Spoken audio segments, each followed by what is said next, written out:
Hey folks, it's me Roger back yet again with another video. I know what you're thinking. More records? Really? More records? To be fair, it's been about a month since I did my last vinyl update, aside from what happened in Birmingham. So a month is a long time when, you get that itch and gotta go to the record store, right? Also, I did a big trade at my local and took in a bunch of crap and got a bunch of credit, and so the vast majority of these records were in trade. So that's how I'm going to justify it this time. Here's to all you vinyl junkies. You know exactly what I'm talking about, don't you?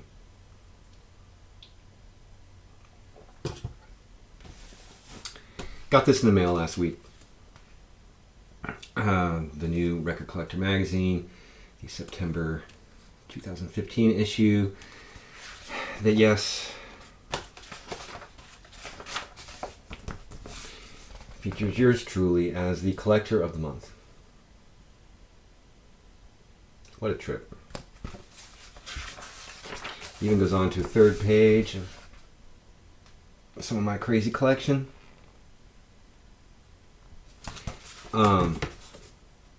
I'm really pleased with the way it came out, and I'm hugely honored. I mean, what a trip. What a perfectly appropriate cover, too, I think, also. And you know what? The coolest thing to me is that now the editor of that feature in Record Collector is now hip to what's going on over here on YouTube with the vinyl community, and I expect that there's going to be other VC folks featured, and I think that's awesome. So, yeah. So records, I guess that's what I do. I collect records, amongst other things. Speaking of the guy from Record Collector magazine, he hit me to get one of the last few copies available of his band's split 7-inch on Scissor Tail Records. Patting Koo Tigers, this band is on one side, and on the other side is Lake Mary.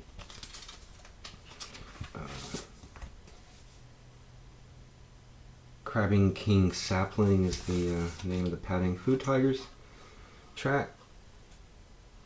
It's a nice little 7-inch. Beautiful music. I told him that, too bad it's just a 7-inch, because just as it got going, it faded out. And he agreed that maybe the 7-inch is the perfect format for them. But really cool. Really cool stuff. Spencer Grady is his name. So if you hear from him, you'll know Roger sent him. Here's another 7-inch. I keep saying I don't collect 7-inches, but I managed to accumulate them. This was a total impulse buy. These were right by the cash register at Grimey's. They were only $2 a piece. And I like these guys. The Sword. It was a preview single for their new album, which I now have and I'm going to show. So the title track of the album, High Country, on the A side, and I think an unreleased B side, instrumental Hexing Ringe. Yeah, I dig these guys. And speaking of which, here's their new album, came out last Friday, High Country, on Razor and Tie.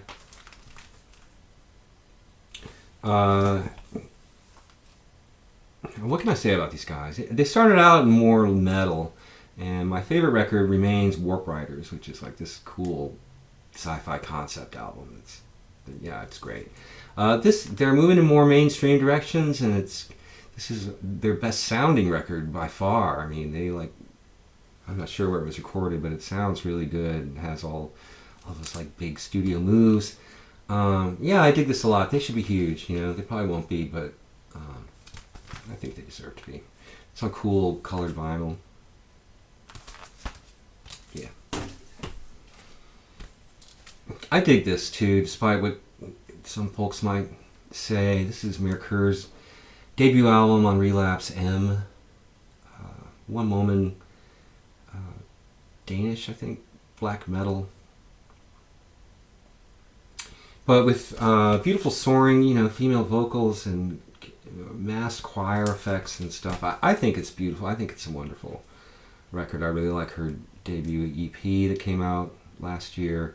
But some folks are just really slagging her off. I don't know if it's a misogyny thing or what, but yeah, I dig it. Another great record from Relapse. I have to thank David Scoyaflame.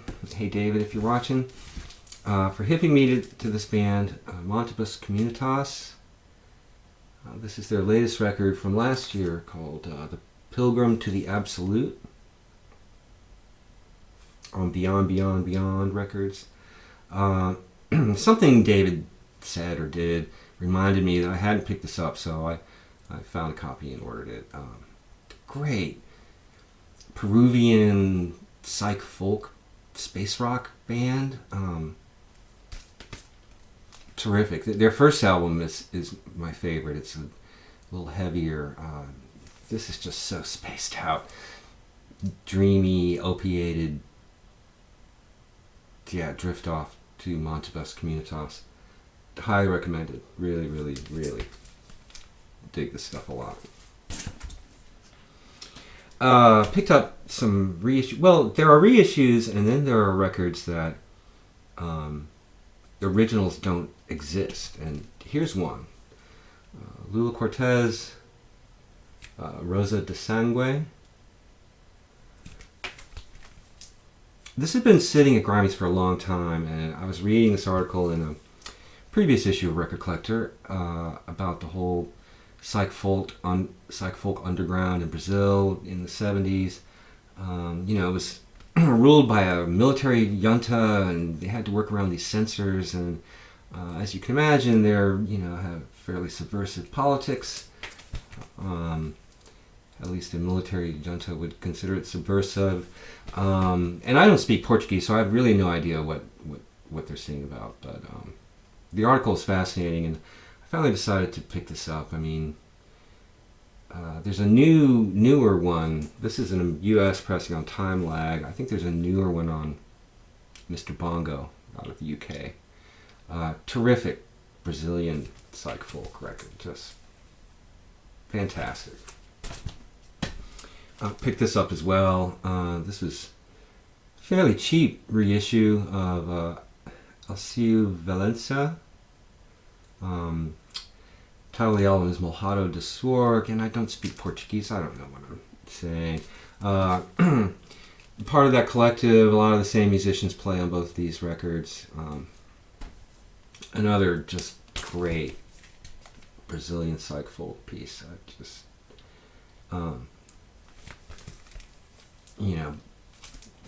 Again, originals outside of Brazil, good luck even seeing one. So I'm happy with this reissue. Definitely just great music.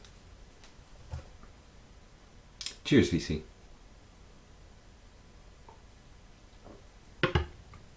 Here's a reissue that I don't exactly regret. I mean, it's great stuff. Alice Coltrane's Universal Consciousness, originally from 1971 on Impulse. This is the Superior Viaduct reissue. Comes in a nice heavy gatefold, and the sound and the pressing all sounds fine. So what is it about this that I kind of wish I'd taken that $25 or whatever and put it towards an original, just to get that vibe. Originals are getting harder to find, but it's not like a stratospherically expensive record. I don't know. You know what I'm saying, VC? I'm perfectly happy with this, but it makes me want an original even more. Oh, it's a problem. Here's a band I've been talking a lot about, Minsk. Now that I've learned how to say their name, this is their fourth record. They're from 2009 with Echoes in the Movement of Stone. I had the Relapse CD for a while. Relapse didn't put out the vinyl. This is put out by Bird Brain or something. I can't remember the name of the label. So yeah, I dig these guys so much. I had to go on Discogs and find a nice copy of it. Originally came out in 2009. I think this LP came out in 2013 or something. Yeah, Minsk. A heavy duty, prog laden post metal spew. I dig these guys a lot. So that's it for brand spanking new metal records. Brand spanking new records. I'm tired, folks. I did a version of this video before and I fucked up, so I'm just going to power through this, okay? 10 minutes. So yeah, my big trade. Someone, I think maybe someone who works there, has been selling parts of their collection. So Grimes has had a bunch of newish vinyl in great condition, and their prices are to sell. So a bunch of stuff. A lot of it out of print and hard to find. There it was. So here's some things I picked up there. This is Gary Higgins' Seconds. His first album, Red Hash, was reissued by Drag City sometime around this time. 2009 is when this came out. Obscure American psych folk stuff. Really great record. Popular in the VC when I was first hanging around VC. And so, yeah, that allowed him to come and make this second record. And, it's not as mind-blowing as Red Hash, but it's a really, really beautiful record. I'm super happy to find a copy on vinyl. It's out of print now. And, yeah, cool stuff. Here is Omar Rodriguez Lopez Group's Los Sueños de un Higado. I cannot speak Spanish either. I'm a provincial American, please forgive me. Yeah, Omar Rodriguez Lopez from the Mars Volta. I have not kept up with him since the Mars Volta broke up, and so, and he's made a ton of records. So when I saw this, pre-loved in the bins for cheap, I picked it up, and boy, this is awesome. This is just so great. Peel session, I think, or a BBC session of some sort. So it's kind of an EP, almost long enough to be an LP. Just jamming, just really takes that proggy Mars Volta sound and makes it a little more jazzy and jammier. And I really dig this a lot. Makes me think I gotta go down that rabbit hole of his solo records. Got it, right? Found this there, a White Hills record I didn't have, and it's out of print and kind of pricey on Discogs. This is a joint effort, Gnod. What is it? Gnod Dropout with White Hills 2. Came out in 2010 on Rocket Records in the UK. You can't see all the cool spot varnish stuff. This is a really trippy cover. And I love the White Hills, and Gnod bring an even more kind of electronic space, electronic thing to this. And man, this is awesome. So psyched to find this. At such a great price. Yeah, one of the few White Hills records I'm missing.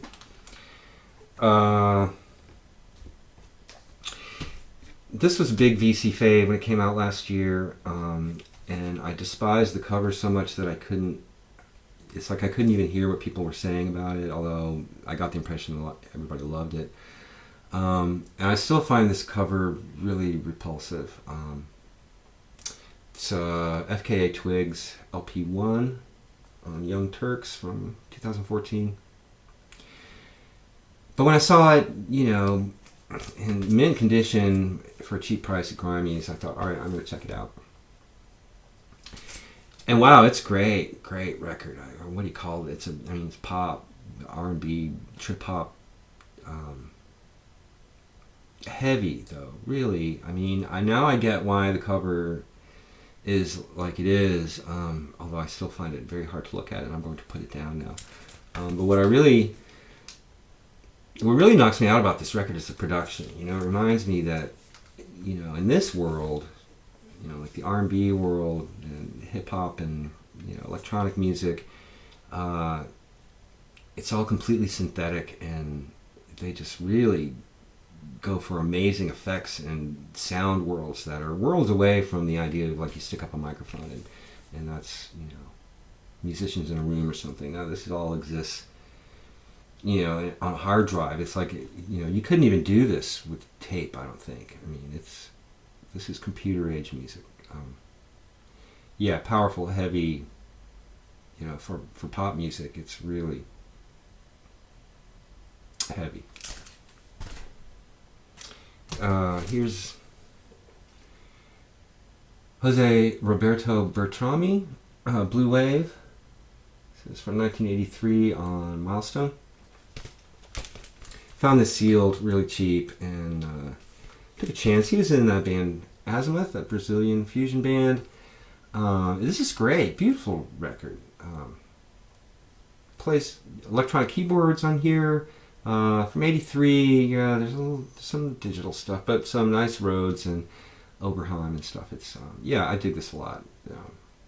Brazilian tinged fusion for cheap, great, totally recommended for you fusion heads.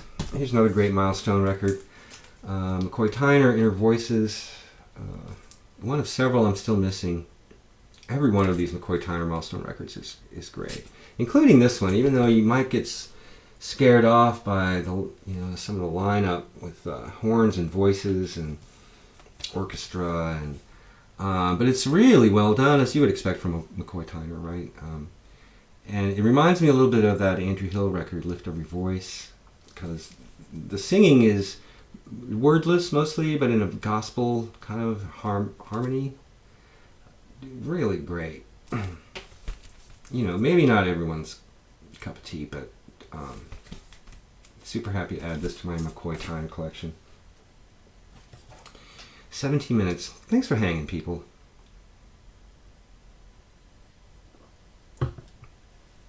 I do love records. This is slightly outside of my usual thing. Kenny Burrell, Guitar Forms on Verve from 1965. But it was in such beautiful condition and so cheap. It's got Van Gelder and the Dead Wax. And it's a great record. Kenny Burrell is a really underrated guitarist, I think.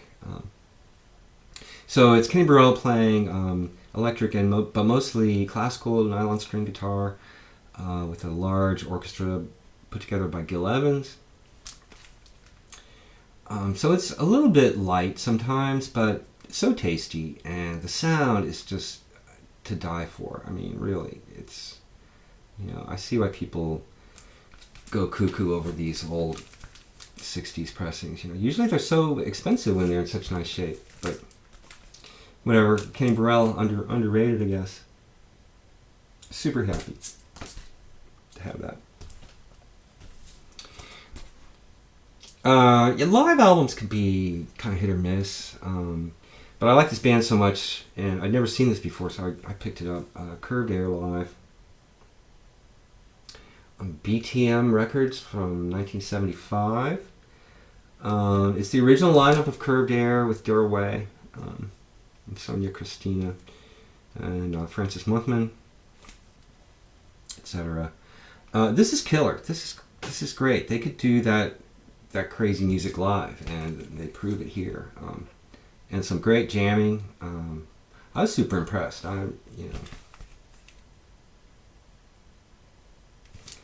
Curious about that label. Distributed by Janus. I mean, it's not a boot. It's for real. Kind of reminds me of that Spirit record I found that was on a different label. Yeah, Curved Air. Great prog band. Speaking of, well, they weren't prog. They're just a straight up rock band. Spirit. Got to thank Zeke the Vinyl Geek, hey Zach, if you're watching, for hipping me to Spirit. Their records are easy to find. Here's Spirit of 84 from 1984 on Phonogram. Found this cheap and took a chance on it, and it's great. Did a little research. Apparently, it was originally recorded for it's going to be on an audiophile label, and so it's a live on a soundstage recording of some of their some of their, big hits. So it sounds fantastic. And again, like that live album shows what a great, tight band they were. What great songwriting. Randy California was a genius. So, it's on Mercury, Polygram from 1984. Not an essential Spirit record, but a totally enjoyable listen. I mean, really, you want to hear them banging out their hits in hi-fi. This is excellent. Yeah. Zach, you're right. Straub's records, you can find them all over the place, so I'm filling in my collection. Here's Ghosts from 1974. And yeah, the U.S. pressings are all over the place. I had no idea they were that big. Yeah, it's a beautiful UK folk record. This is great. No Madness from, was it 75? Also an A&M. This is a white label promo. And I would have, the cover's got some bad water damage, but I look and I see the little promo not for sale sticker there, and I look inside, it's a white label and virtually unplayed. Sounds great. Here there's some kind of unfortunate rock moves that, I don't know, at the first side. But then there's some great songs, more in that folk vein. Yeah, Straub's. Here's another one from 77, Burning for You. They've moved to, what here? Polydor? Oyster Polydor. Great cover, but after that one I was wondering if it was going to be even more commercial sounding, and it isn't. It's actually more kind of a return to form to my ears. Beautiful record. I can't get enough of this UK folk stuff. Alright, 21 minutes. I might not even show these, but I might as well. I don't really dig around in classical sections too much. I've got a huge classical collection, but I don't really seek it out. But there's this one place where it's sometimes worthwhile, and sure enough, the time I was there, I found these beautiful German pressings. This is on Telefunken, Josquin de Pré, Missa Penguilingua. So this is like 15th century, religious music. But these Telefunken, these Das Altwerk pressings are just gorgeous. I've got a bunch of them, and it was priced at 45 cents. It's a beautiful gatefold. Here's another German label that's just great for early music. Dufay and Dunstable, the motets. This is on Archive production, which was part of Deutsche Grammophon. Beautiful. Scholarship on this early music and historical performance and stuff has come a long way since the 70s, but I love this stuff. Franz Bruggen, Blockflötenwerk des Baroque, so Baroque recorder music. Works by Vivaldi, Corelli, Holborn. Also on the German Telefunken label. And again, 45 cents, virtually mint. Sure. Alright, that's it. I'm going to stop now. Thanks for hanging out. I hope you're all doing well. I'll see you soon.